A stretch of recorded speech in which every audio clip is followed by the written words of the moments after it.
好嘅，叫佢細蓉啊。收到我，你聽日再嚟啊。細樣行街。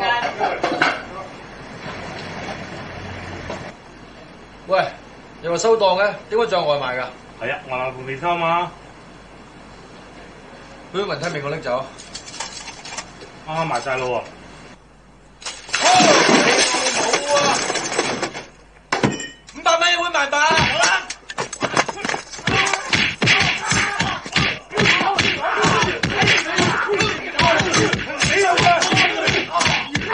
田嫂，老闆，哇，係，哦，你哋做咩事咁重手㗎？誒，抹咗佢啦，睇見你真係陰公咯。好。你行開，呢個位我哋坐啊。佢哋為咩事要打成我咁啊？佢哋教訓你啊嘛，想話俾你知，做人唔可以一朝得志就語無倫次㗎。你根本未夠班，還做經理咁唔得嘅。你係好夠班啊？你係夠班嚟做淥麵啊？你點話你？